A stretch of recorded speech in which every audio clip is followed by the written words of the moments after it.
Bueno, vamos a tener la lectura para esta mañana en el libro de Mateo, el capítulo 13. Mateo 13, y vamos a leer desde el versículo 44 al 58. Para leerlo podemos hacerlo en forma alternada, de 13, Mateo 13, 44 al 58. Dice el primer versículo: además, el reino de los cielos es semejante al tesoro escondido en el campo, el cual hallado el hombre lo descubre y de gozo de ello va y vende todo lo que tiene y compra aquel campo. También el reino de los cielos es semejante al hombre de la carne que busca buenas perlas, que hallando una preciosa perla fue y vendió todo lo que tenía y la compró.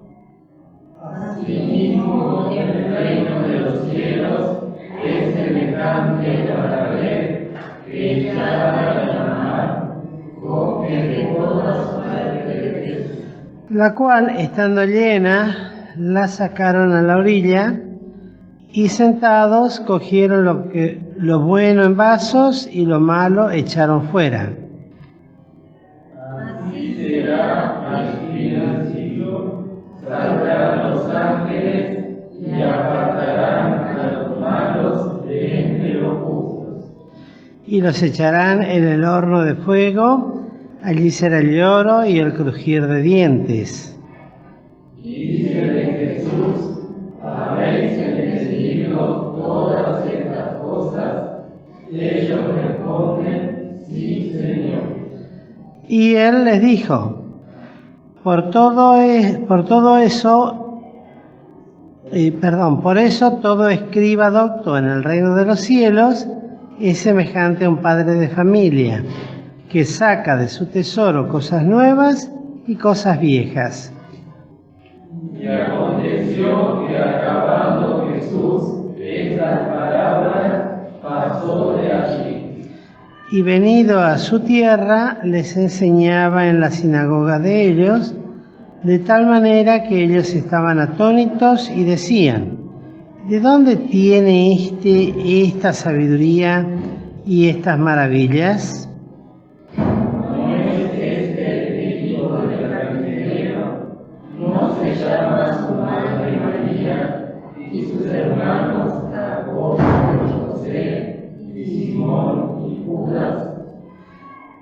¿Y no están todas sus hermanas con nosotros? ¿De dónde pues tiene todas estas cosas? Y se escandalizaban en él.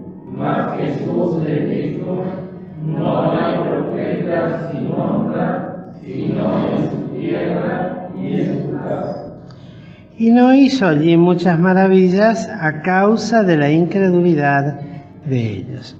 Hasta aquí la lectura de la palabra del Señor para la introducción.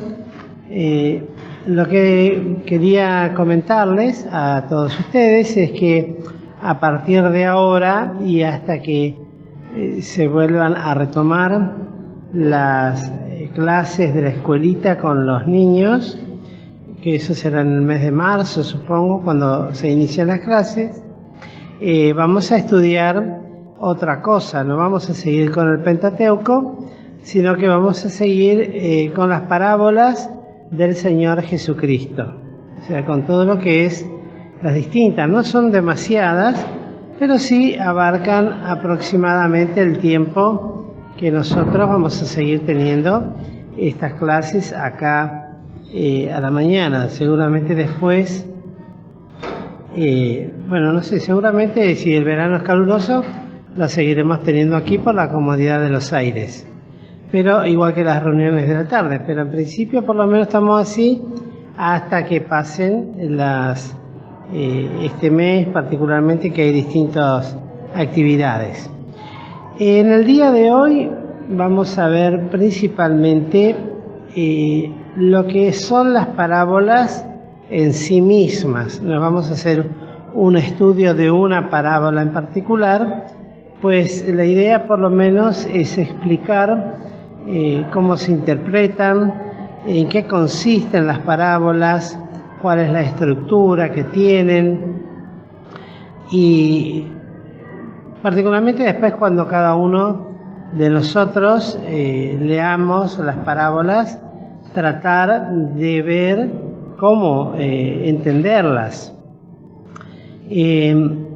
Muchas veces se han hecho estudios de las parábolas en distintas ocasiones y es muy común escuchar a los hermanos que predican, que dan la palabra, que toman parábolas. Debemos decir que las parábolas en sí mismas, estas enseñanzas, este método que utilizaba el Señor, básicamente ilustran doctrinas bíblicas fundamentales. Son ilustraciones que después vamos a ver más adelante en qué se caracterizan particularmente las parábolas. También no hay un pleno acuerdo entre los intérpretes fieles, estamos hablando de la palabra de Dios, quienes algunos atribuyen a algunas predicaciones del Señor como parábolas y otros como que no. Es decir, no hay un total acuerdo de cuántas concretamente son las parábolas, bien claramente así establecidas. Sí se sabe, por supuesto, que hay parábolas, son muy claras, como en este caso que acabamos de leer, cuando dice que terminando el Señor estas parábolas les enseñaba. Y aún proféticamente, cuando nos hablan del Señor, nos dice que el Señor les hablaba por parábolas. Las parábolas, hay algunas, no muchas, en el Antiguo Testamento. Una parábola muy común, conocida y muchas veces aplicada y leída y estudiada, yo se las menciono nada más para, porque si vamos a leer todas, después vamos a leer algunos versículos para ver el ejemplo de alguna de ellas. Pero para que más o menos después, si lo quieren leer, es la que aparece en 2 Samuel 12, del 1 al 14, donde el profeta Natán, luego del pecado de David, cuando comete adulterio con la mujer de su siervo, se aparece a él con palabra de Dios y le dice aquella famosa parábola del hombre que tenía muchas ovejas y que había caído gente a comer en su casa, y fue y mató la única oveja que tenía un solo hombre, y eso indignó tanto al profeta que dijo, bueno, el tal hombre es digno de muerte. Y bueno, ese hombre eres tú, le dice. Aplicó una parábola de ese carácter para enseñarle a David lo que Dios tenía para decir de él. Eso después, si lo quieren leer, lo van a encontrar en 2 Samuel 12, del versículo 1 al 14. Esa es una de las más conocidas, y vuelvo a repetir, no hay tantas parábolas en el Antiguo Testamento, sí se utilizaron. Ahora bien, con el Señor Jesucristo fue distinto, pues el Señor ya hablaba directamente con muchas parábolas, y cuando lo hacía, en verdad ya lo hacía con una dispensación distinta. Ustedes recordarán que el otro día aclarábamos que las dispensaciones tenían que ver particularmente con el modo en que Dios hablaba a las personas en el tiempo en que les hablaba, o sea, la dispensación, el trato que Dios tenía con las personas. Y el Señor les dio un carácter muy especial a las parábolas.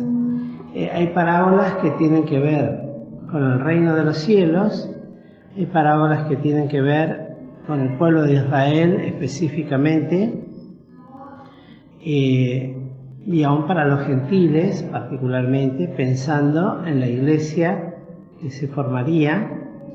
Y después utilizaba otros métodos también del lenguaje castellano, por lo menos que es la Biblia que tenemos nosotros, que yo creo que dentro del lenguaje es una de las más ricas en figuras y en aplicaciones y en narrativas, como es el lenguaje castellano.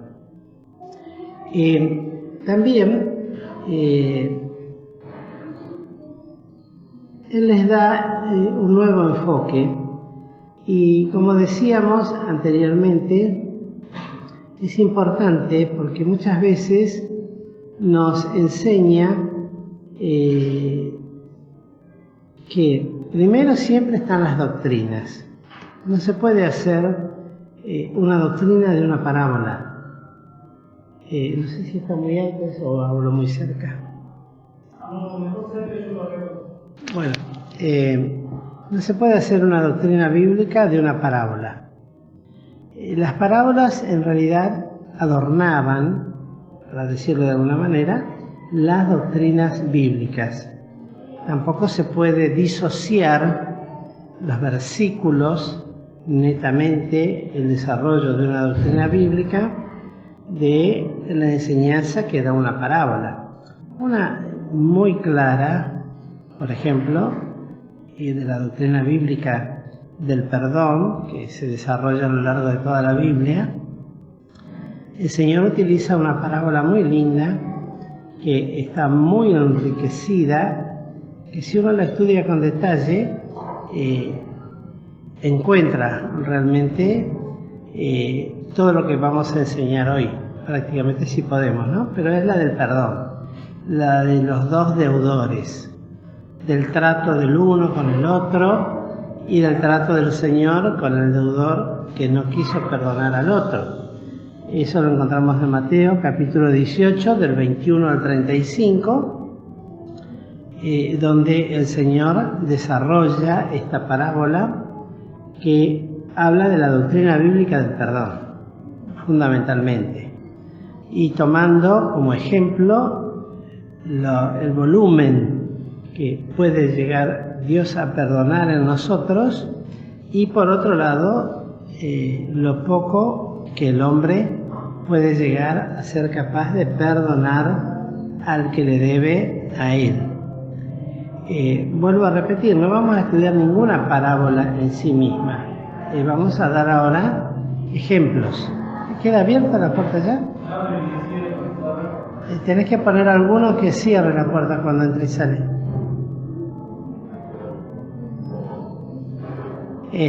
Perdón. Entonces, vamos a ver ahora por qué es importante saber en lo posible discernir o entender el sentido de las parábolas. Pues encontramos, y eso a mí me pasa particularmente, bueno, acá está mi hija de testigo, yo siempre le digo que me enseñe castellano, porque realmente ayudaría mucho si nosotros aprendiésemos el sentido del castellano y las figuras que se utilizan en el castellano, para no equivocar. Hay hermanos fieles, por ejemplo, que malinterpretando las figuras que la palabra de Dios utiliza en cada una de estas cosas, le dan una aplicación distinta. Al punto tal, miren, a veces el no saber distinguir entre un pronombre personal y un artículo puede traer confusión. A mí me ha pasado, a nosotros nos ha pasado que un pronombre personal, por ejemplo, masculino, cuando uno dice él, ¿cómo se escribe? Un acento en la E. Es una tontería, pero no ponerle el acento lo convierte a ese pronombre ¿en qué? En un artículo. Bueno, y en una oportunidad, un hermano desarrolló un versículo, lo interpretó mal porque le dio el carácter de pronombre personal a un artículo y se refirió como al Señor Jesús, porque venía hablando del Señor Jesús. Entonces, vemos, uno dice, bueno, pero qué bruto. No voy a dar el nombre, por supuesto, ya no está entre nosotros. Pero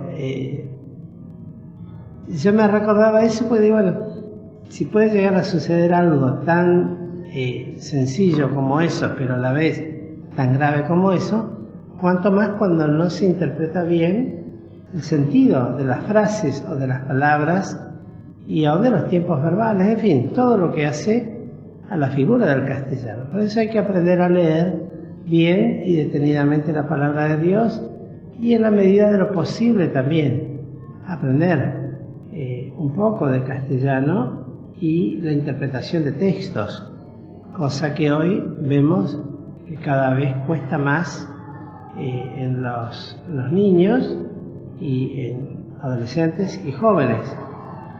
Y después, eso llevándolo a la interpretación de la Biblia, mucho más todavía, porque lo primero es interpretarla desde el punto de vista literal y luego buscar en ella la aplicación de carácter espiritual. Si interpretamos mal lo literal, con toda seguridad también se va a aplicar mal lo espiritual. No lo vamos a poder aplicar bien. Por supuesto, alguno me dirá, bueno, pero si uno es sincero, ora y estudia la palabra, estoy de acuerdo, el Señor lo va a ayudar y lo va a guiar. Pero bien establece el Señor la razón de las parábolas. Y esa razón está vista, por ejemplo, acá en Mateo 13, podemos dar vuelta a la hoja.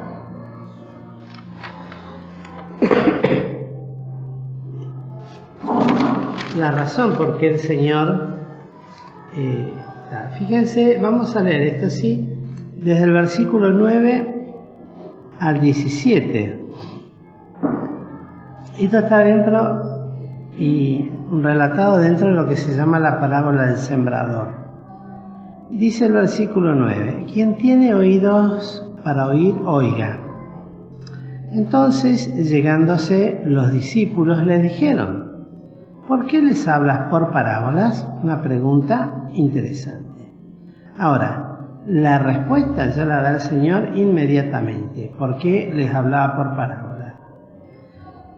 Y él respondiendo les dijo, porque a vosotros es concedido saber los misterios del reino de los cielos, mas a ello no es concedido. Y este versículo ya nos enseña algo muy importante. Hay quienes han de entender la palabra de Dios y hay quienes no la van a entender.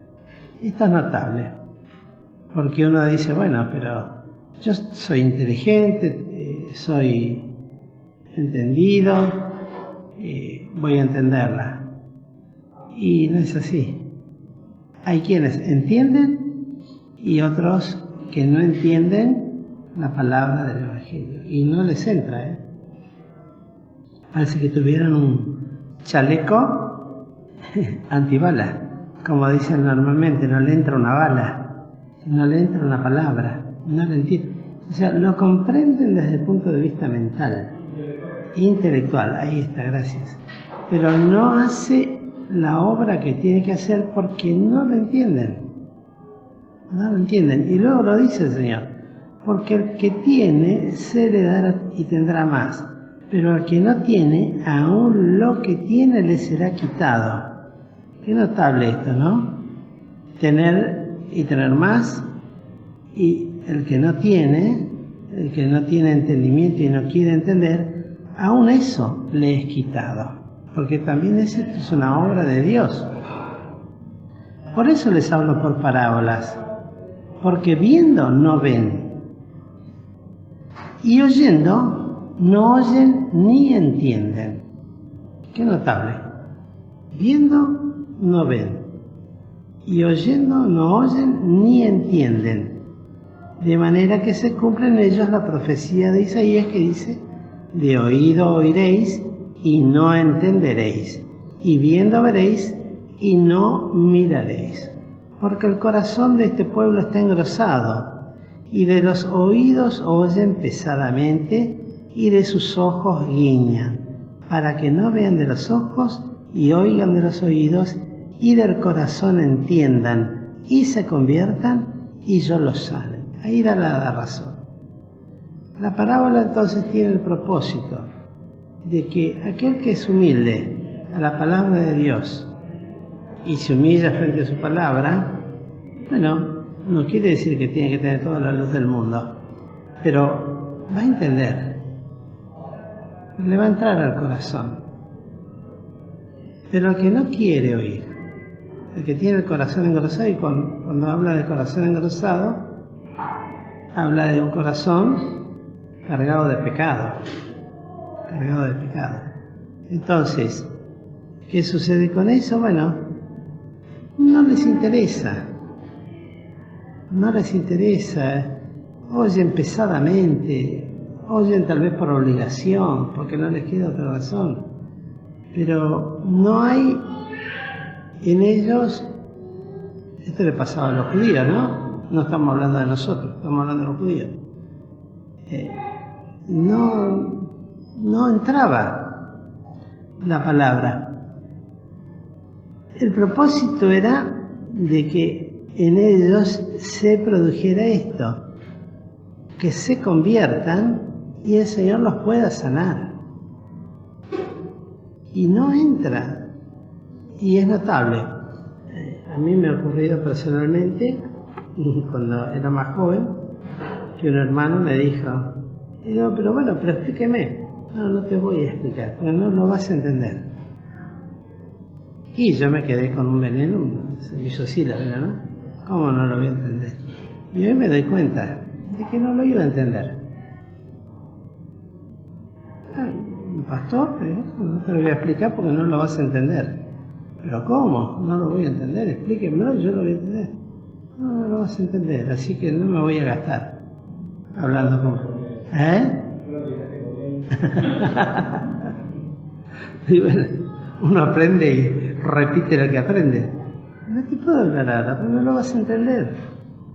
Y más cuando uno tal vez está con el corazón rebelde, metido en una vorágine, se dice, de cosas, y uno le quiere hablar y dice: bueno, explícame, no te voy a explicar la verdad porque no lo vas a entender. Más cuestiones espirituales. El otro día iba en el auto solo manejando y pensaba en las bendiciones de carácter espiritual. ¿Qué son las bendiciones de carácter espiritual? Siempre medimos las bendiciones desde el punto de vista de que me vaya bien, de que no tenga problemas, de que el trabajo, no digo que pero por lo menos que no me falte, de tener una casa, un techo. Es que cuántas bendiciones el Señor me da. Ahora, si no tuviera nada de eso, ¿cuáles serían las bendiciones espirituales? ¿Qué es tener una bendición de carácter espiritual? Las valoro, las entiendo primeramente. La verdad, a veces ni siquiera nos detenemos a pensar, porque la verdadera bendición es la que enriquece y no añade tristeza con ella. ¿Qué es tener una bendición espiritual? Un ejercicio interesante. Si saco todo lo que yo considero que es bendición en mi vida y que no me falta nada y que estoy bien, tengo la salud, tengo todo, soy bendecido del Señor. Ahora, ¿y si no tuviera nada de eso? Pero nada, ¿sería bendecido igual de Dios? ¿Y cuáles serían las bendiciones? ¿Las valoro? ¿Las entiendo? ¿Podría hablar alguien conmigo de bendiciones espirituales cuando no tengo nada? Es difícil, bueno, pero están. Y las mejores, las grandes bendiciones son las de carácter espiritual, no las materiales. Pero lo material, iba pensando también el amor, es como la hierba, y la gloria del hombre como la flor de la hierba. Sécase la flor, córtase la hierba, sécase la flor, o al revés. Ya está, se terminó. Lo que permanece y ha de recibir su premio de carácter eterno es lo espiritual. De estas cosas le pasaba a los judíos, oían, la tenían al Señor enfrente. Él les hablaba, Él les enseñaba. Y sus corazones estaban pesados, sus corazones engrosados, con sus ojos guiñaban. A veces uno piensa, bueno, si el Señor estuviera acá entre nosotros, qué distinta sería mi vida. No, yo les puedo asegurar que no. ¿Seríamos igual o peor? Porque si no estando el Señor, somos como somos, estando el Señor, no hay cambio. El hombre que es de corazón recto lo es, estando presente el Señor o estando ausente. Porque algunos piensan, bueno, pero sí, lamentablemente a veces nos acostumbramos a que cuando están los siervos, los pastores, bueno, está el pastor, pero decimos, bueno, y si estuviera el Señor, y la verdad que me comportaría igual, porque al Señor le pasaba eso. Cuando llegó a la cruz, ¿cuántos estuvieron al lado de Él? Ninguno. Todos miraban de lejos. Después sí, que murió, lo fueron a descolgar, fueron las mujeres primero, fue, ¿cómo se llamaba? El que la pidió para llevar a Simón, José de Arimatea. Pero en el momento de la cruz estuvo él solo, no hubo nadie al lado de él. En fin, eso nos da la pauta de lo que es el hombre. Y bueno, las parábolas tienen este propósito de enseñarnos cuáles son y la razón. Bueno, primeramente por esto, ya el Señor lo responde. Porque, en primer lugar, para manifestar el carácter de las personas. ¿Cómo son? El que quiere, conocerá, dice. El que quiere saber la voluntad del Padre, conocerá de la doctrina. Los que no quieren ni no van a conocer, porque no quieren, no les interesa, no buscan. Y le pasaba esto a los judíos. Prefieren estar en la vida y en las tinieblas que tienen que ser iluminados y ser guiados por el Señor, porque prefieren elegir su propia vida. En primer lugar es esto, es conocer el carácter de quienes. Por eso dice en el 16, más bienaventurados vuestros ojos porque ven y vuestros oídos porque oyen. Eran bienaventurados, porque a pesar de todo lo que pasaron, los apóstoles y los discípulos estaban con el Señor. Por eso dice bienaventurados. Esa bendición espiritual de conocer estas cosas.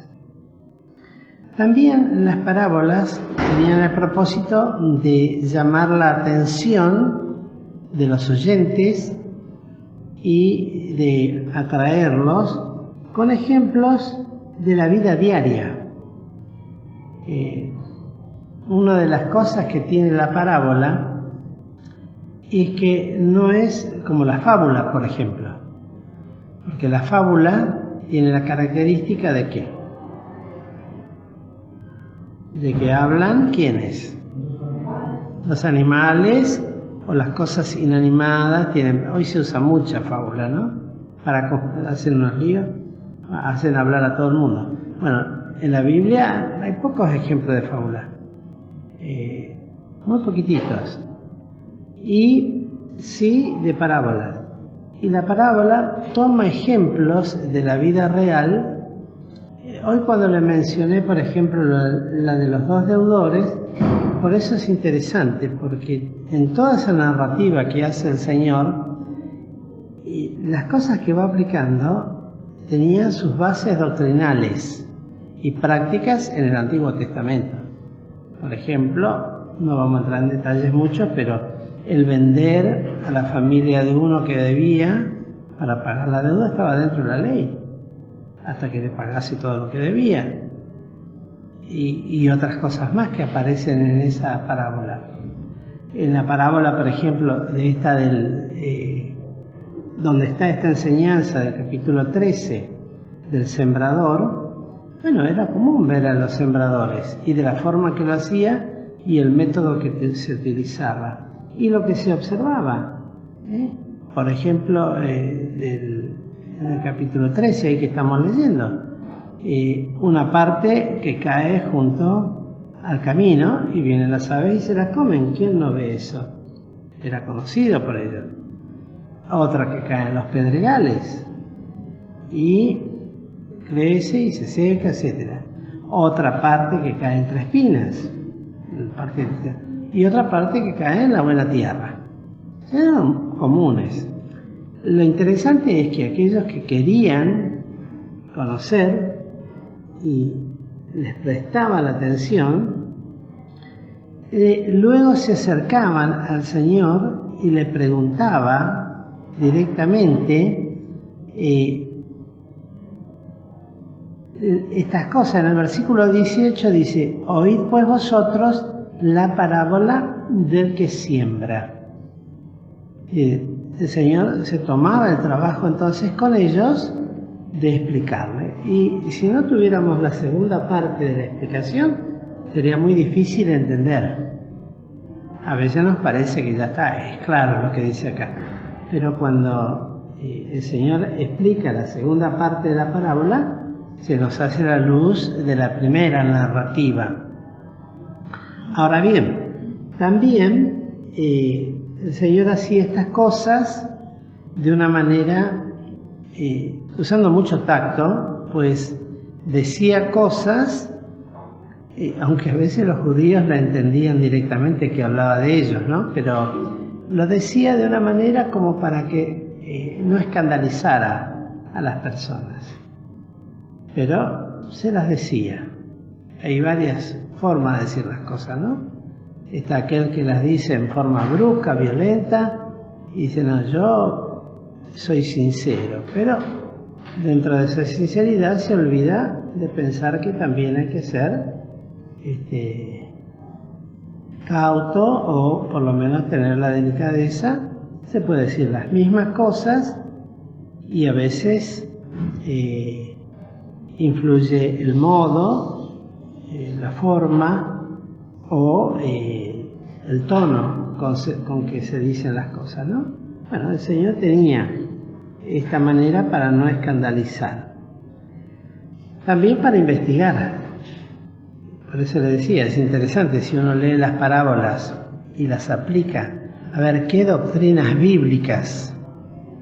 Por ejemplo, cuando hablamos del reino de los cielos.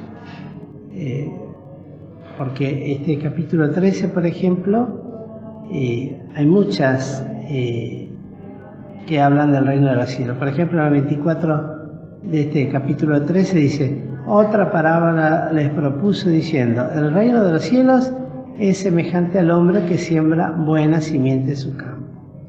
Mas, durmiendo los hombres, vino su enemigo y sembró cizaña entre el trigo y se fue.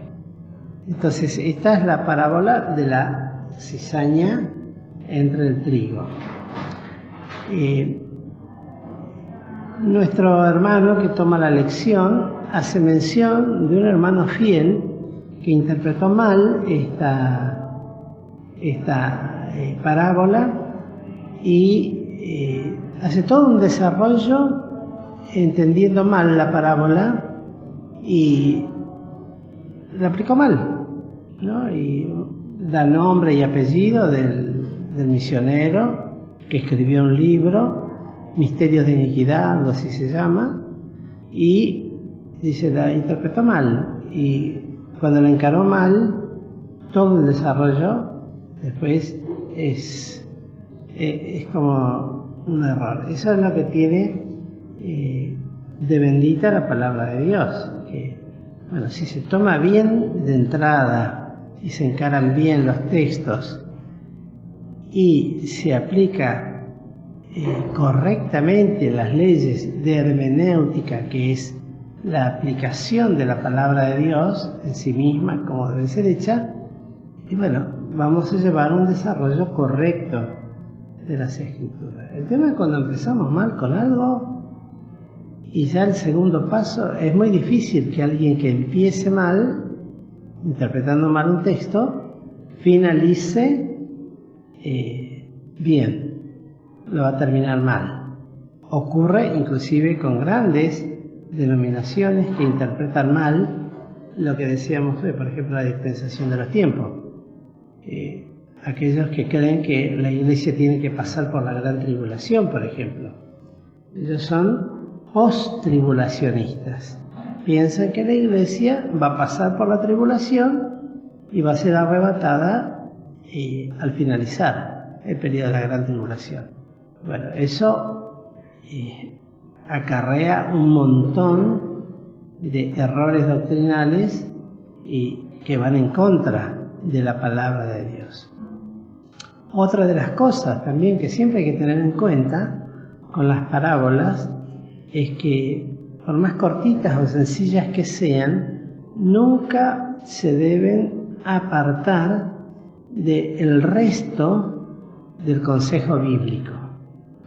O sea, la palabra de Dios tiene un desarrollo. Entonces, un texto nunca debe ser, o en este caso una parábola, no debe ser extraída del resto del consejo de la palabra de Dios, o tenerla en menos, porque tal vez se la menciona una sola vez. Aunque sea una sola vez que se mencione algo en la Biblia, si bien no hay que hacer una doctrina de eso, pero tampoco tenerlo en menos o menos importante. Hay otras cosas que se mencionan más veces, entonces son más importantes. Una de las cosas que nosotros siempre debemos tener en cuenta es que en la Biblia todo es importante, todo lo mismo. El Señor le va dando de acuerdo a la necesidad que tenemos nosotros, pero no es que pierda calidad en un sentido, por decirlo de esta manera, ¿verdad? Entonces, estas parábolas tienen su aplicación. Ustedes fíjense que esta parábola del versículo 24 que le leía, luego en el 36 dice: entonces, despedida la gente, Jesús se vino a casa. Y llegándose a él, sus discípulos le dijeron: decláranos la parábola de la cizaña del campo. Ellos tampoco habían entendido, pero tuvieron la oportunidad, la bendición, de acercarse al Señor y decirle que les declarara. Y el Señor la declara a los discípulos, y como se decía, vuestros ojos porque ven y vuestros oídos porque oyen. Entonces, es interesante, después que siempre leemos algo o estudiamos algo, y tal vez sea una parábola, como ahora vamos a ir estudiando en estos domingos, después repasarla y ver sobre qué doctrinas principalmente se apoyan las enseñanzas del Señor Jesucristo.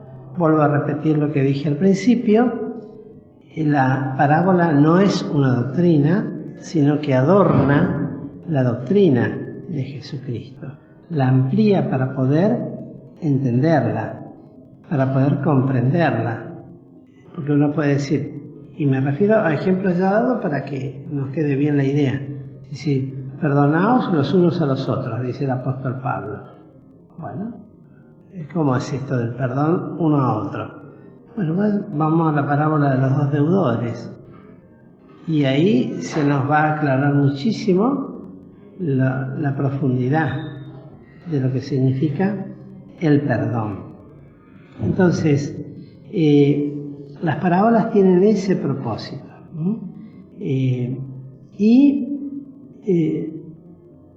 Pueden asimilarse a otras. Hay otras, les voy a nombrar nada más pero podemos ver algún ejemplo de otro tipo de aplicaciones.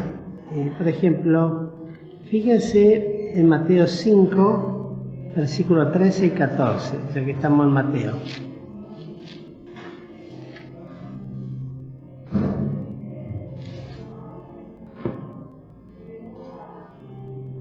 Esto está dentro del Sermón del Monte. A ver, versículos 13 y 14. Si alguno lo quiere leer fuerte, me ayuda. Vosotros sois la sal de la tierra, y si la sal se desvaneciere, ¿con qué será salada? No será agua, sino para hacer echar afuera lo dado de los hombres. Vosotros sois la luz del mundo. Una ciudad sentada sobre el monte no se puede esconder. Bueno, estos dos versículos son el ejemplo claro. Esto, por ejemplo, no es una parábola. Esto es una metáfora. Lo digo porque lo estudié, no es porque yo sepa más que ustedes. Eso les soy sincero. Es una metáfora. Es decir, es la forma... acá tengo 1, 2, gracias.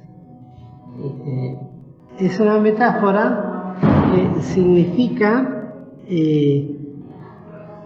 aplicar el sentido recto de las palabras a otro figurado. Porque dice, vosotros, hablando de ellos, sois la sal de la tierra. El propósito es llevar a una reflexión de carácter espiritual, ¿no? Y es una comparación de dos cosas. En este caso, de las personas y cuál es el lugar que ocupan y cuál es la misión sobre la tierra. Esto es una metáfora, no es una, ¿cómo se llama? Una parábola. Tiene una aplicación directa que encierra una figura tácita. Tácita quiere decir que subyace, que está debajo y que aunque no se dice directamente, se entiende. ¿Qué se entendería? A ver si me ayudan y hemos entendido un poquito. Cuando dice, vosotros sois la sal de la tierra, ¿qué entendemos por esto? ¿Cuál es el lugar del creyente sobre la tierra? Y cuando dice, vosotros sois la luz del mundo. Son dos metáforas. ¿Qué se entiende cuando dice, vosotros sois la sal de la tierra? Hemos estudiado esto en otras oportunidades. Bueno, es una metáfora. Bueno, ¿qué se entiende por estos dos ejemplos?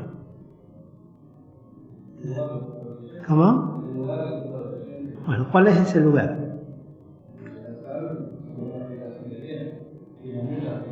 La más básica. Preservar. El creyente tiene, aunque no se dé cuenta, pero y eso está tácitamente. Tácito quiere decir cuando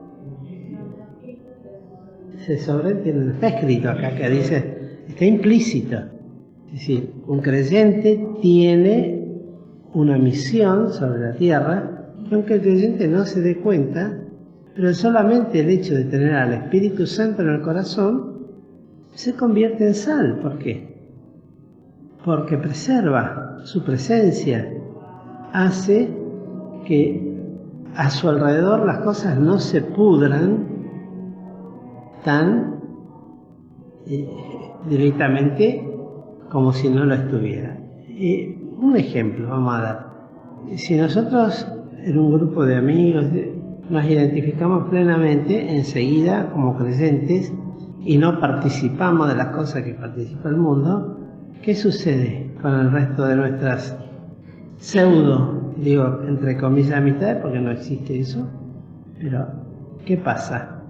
No, pero fíjate que está fulano de tal, está fulano de tal. Es una amargada, con esta no se puede hacer nada. O con este no se puede hacer nada. Vamos a dejarlo, después lo hacemos nosotros. ¿Nunca les ha pasado eso? O está en la familia. A veces puede ser la misma familia. Que uno no participa o no deja en la casa que se hagan determinadas cosas, entonces Eso es salvo, porque preserva, evita de que las cosas se corrompan totalmente. Cuando dice vosotros sois la luz del mundo, te cuesta ese, verla, ahí tenés que ponértela. Te va a agarrar tortícolis. Tienes que hacer así, ponerte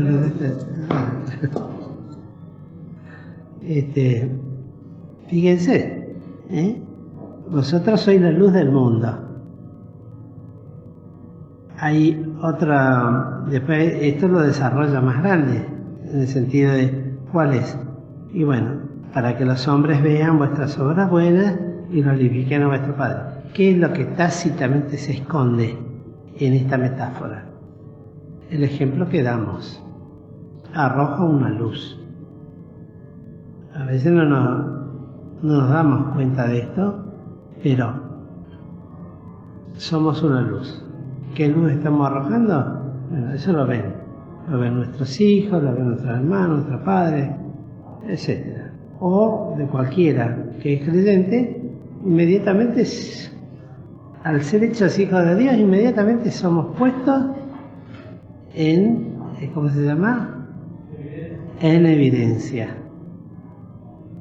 Hay algunos que son más tímidos, que ni siquiera dicen que son creyentes, justamente para que después no se los esté juzgando. Entonces, como me he vuelto un poco más pícaro, ni siquiera digo que soy creyente. O sea, soy un tibio. Pero bueno, es otro tema. Pero en realidad, esta sería una figura de aplicación, que no es una parábola, sino es una metáfora. Fíjense ahora en Mateo 28, verso 3.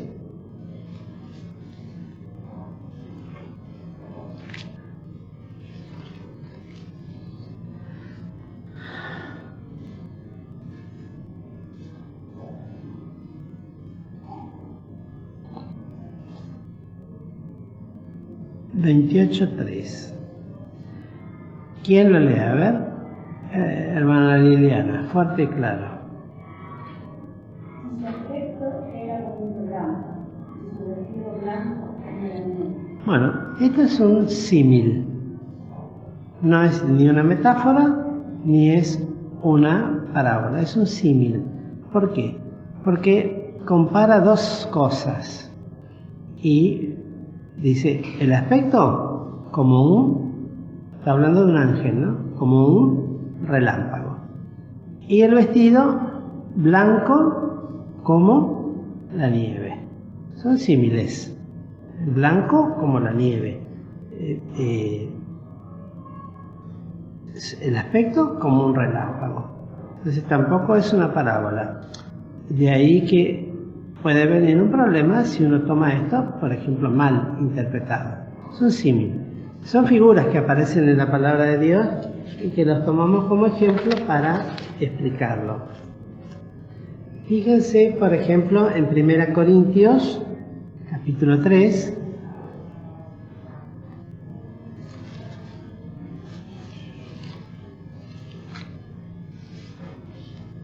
Primera Corintios 3.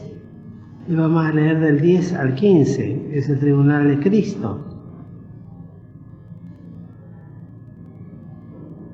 Conforme a la gracia de Dios que me ha sido dada, yo como perito arquitecto puse el fundamento y otro edifica encima, espero cada uno vea cómo sobre edifica. Que nadie puede poner otro fundamento que el que está puesto, el cual es Cristo. Y si alguno edificare sobre este fundamento, oro, plata, piedras preciosas, madera, heno o hojarasca, la obra de cada uno será manifestada, porque el día la declarará, porque por el fuego será manifestada, y la obra de cada uno, cual sea, el fuego hará la prueba. Si permaneciere la obra de alguno que sobreedificó, recibirá recompensa. Si la obra de alguno fue quemada, será perdida. El empero será salvo, más así como por fuego. Bueno, este pasaje es muy más que conocido, es el tribunal de Cristo, y tampoco es una parábola. Esto se lo denomina como una alegoría. Es decir, cuando se utiliza una obra visual, un argumento visual, en forma narrativa para sustituir una idea.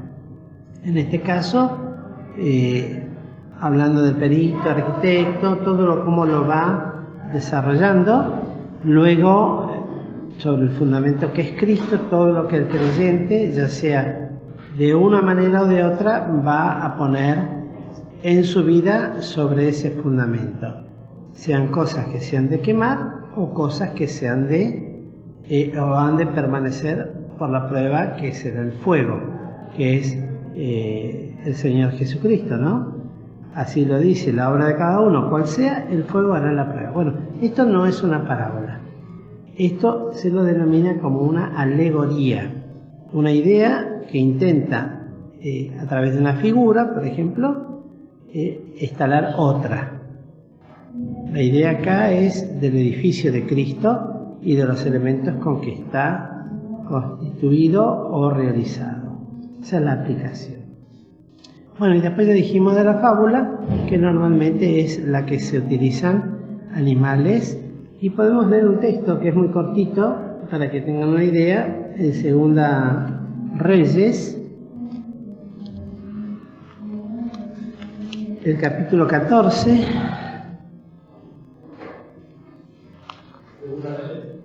Segunda Reyes 14, verso 9. Hay otros versículos, pero no tenemos tiempo tampoco de leerlos todos.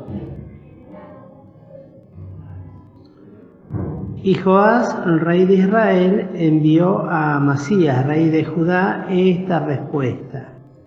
El cardillo que está en el Líbano envió a decir al cedro que está en el Líbano: da tu hija por mujer a mi hijo. Y pasaron las bestias fieras que están en el Líbano y hollaron el cardillo. Bueno, acá utiliza dos plantas, un cardillo que la verdad que no sé cómo sea, pero debe ser un cardo de campo, y por el otro lado un cedro, que es un árbol bien conocido, que le dice, le hace hablar. Esto es una fábula, cosa que en la Biblia no se utiliza realmente las fábulas, pero sí en este caso de algo que es inferior a alguien que es superior, y la figura de lo que le pasó al cardillo, ¿no? Que no prosperó. Pero esta es una fábula aplicada a la palabra de Dios en un texto. Ahora bien, también las parábolas tienen una estructura para poder armarlas y desarrollarlas. Si bien en algunas más ampliamente el Señor lo hizo, en otras son más breves, más cortas. Por ejemplo, si uno, ya que hemos estado viendo esto, ya para ir terminando, la estructura consta de la ocasión en que se da la parábola, la narración, todo el desarrollo de la misma, y por último la aplicación o la enseñanza. Si vemos, por ejemplo, en Lucas 15, vamos a tomar un ejemplo nada más, ¿no? Muy rápidamente. En Lucas 15,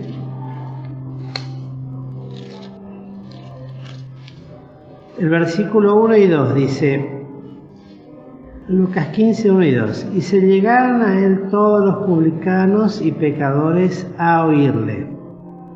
Y murmuraban los fariseos y los escribas diciendo, este a los pecadores recibe y con ellos come. Bueno, esta es la ocasión. Esta es la ocasión. Pues se llegaban los pecadores, los publicanos, a oír al Señor, y la murmuración de los fariseos siempre en contra de esto, y la crítica, ¿no? Y entonces el Señor le propuso esta parábola. Entonces el Señor empieza por parábola.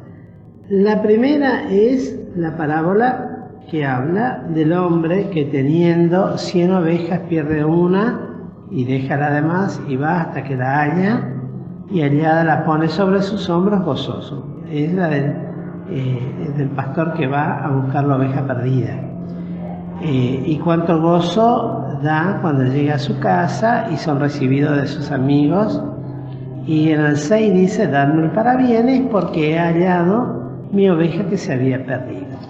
Y hablando, un texto muy conocido, habrá más gozo en el cielo de un pecador que se arrepiente que de 99 justos que no necesitan arrepentimiento.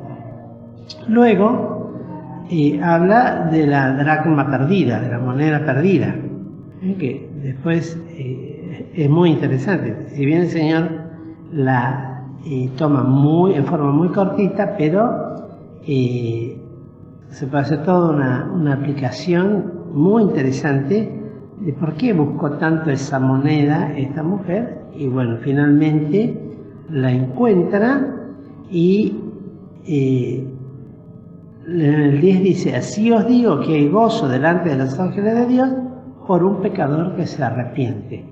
Qué importante esto, ¿no?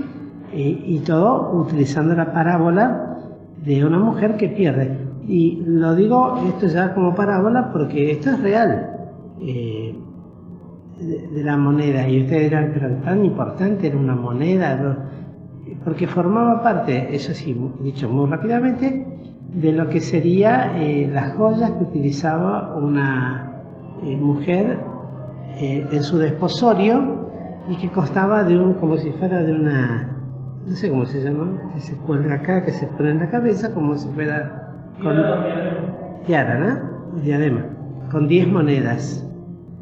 Eso era muy valioso, muy importante, y había perdido una de esas monedas, no es que perdió una moneda del monedero, se le había caído de ahí, por eso hizo tanto lío hasta poder encontrarla, y cuando lo encontró le trajo tanto gozo. Bueno, eso era común y conocido en Israel, entre los judíos.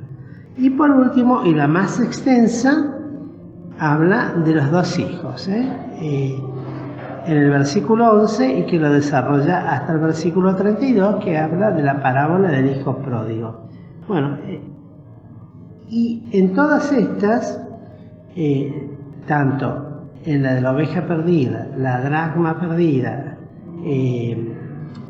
y el hijo pródigo, lo que el Señor enseña es justamente a esta actitud de los fariseos sobre el arrepentimiento y el perdón y el ser reconciliados con Dios. La aplicación es para los fariseos que estaban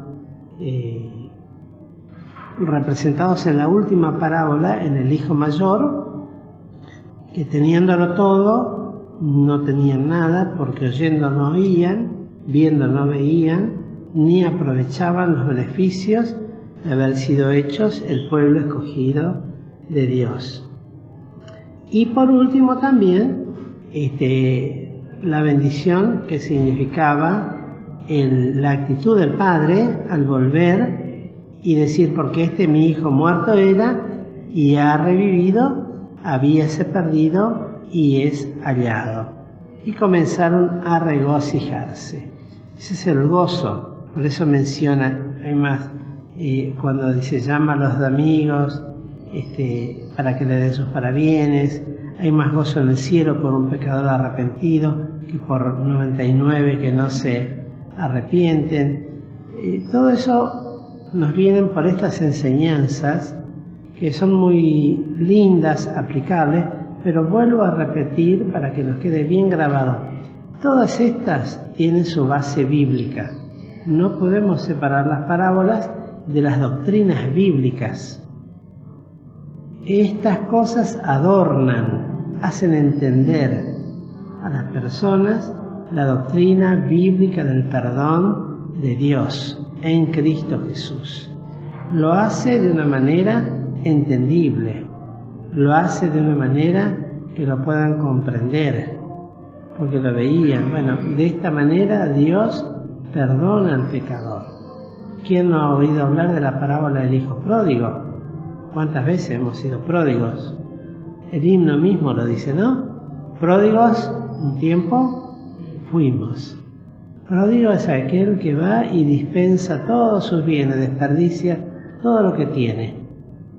Y cuando ya no le queda más nada, se acuerda que en la casa de mi padre hay tantas cosas. Bueno, a veces en nuestras vidas como cristianos, la mejor manera de volver en sí no va a ser cuando tenemos todo lo que nosotros queremos.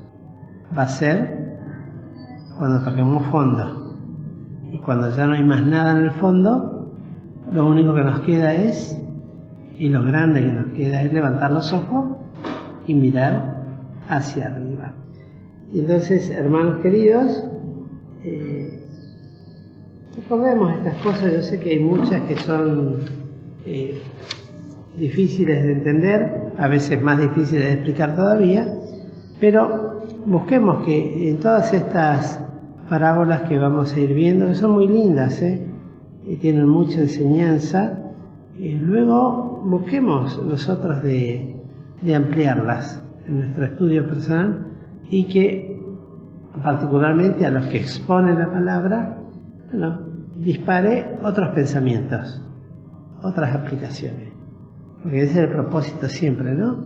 El Señor después nos da, y esto también se puede aplicar de esta manera, y siempre ajustándonos a todo el cuerpo de sana doctrina. Que el Señor pues nos bendiga y nos guíe en todas estas cosas.